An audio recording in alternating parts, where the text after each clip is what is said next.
നേരത്തെ മുസ്ലിം ലീഗിന് കുറച്ച് മതേതര സ്വഭാവങ്ങളൊക്കെ ഉണ്ടായിരുന്നു എന്ന് നമുക്കറിയാം. മുഹമ്മദ് കോയയുടെയൊക്കെ കാലത്ത്. അതെ അതെ, നമുക്കത് പരിശോധിച്ച് നമുക്ക് മനസ്സിലാവും.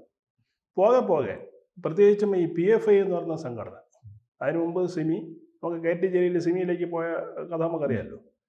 അങ്ങനെ ഈ തീവ്രവാദ സംഘടനകൾ കേരളത്തിൽ വ്യാപിപ്പിക്കാൻ തുടങ്ങിയപ്പോൾ ലീഗിൻ്റെ സ്വഭാവത്തിൽ മാറ്റം വന്നു.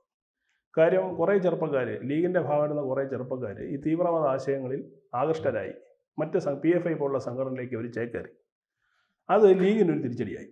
മാത്രമല്ല, മാറുന്ന സാഹചര്യത്തിൽ ഇവരെ സഹായിക്കാൻ തന്നു കഴിഞ്ഞാൽ ലീഗ് എന്ന് പറയുന്ന പാർട്ടി അപ്രസക്തമാവും എന്നൊരു തോന്നൽ ആ പാർട്ടിക്ക് ഉള്ളിലുണ്ടായി. ആ തോന്നലിൻ്റെ ഭാഗമായിട്ടാണ് കഴിഞ്ഞ കുറച്ചു കാലമായി, അതായത് ഒരു 15-18 വർഷമായിട്ട് രഹസ്യമായി ഈ പറഞ്ഞ സംഘടനയായിട്ട് ബാന്ധവം ലീഗിനുണ്ട്. വെൽഫെയർ പാർട്ടിയായിട്ടും SDP ആയിട്ടും ജമാഅത്തെ ഇസ്ലാമിയായിട്ടും നിരോധിക്കപ്പെട്ട PFI ആയിട്ടൊക്കെ അവർക്ക് അണ്ടർസ്റ്റാൻഡിംഗ് ഉണ്ട്.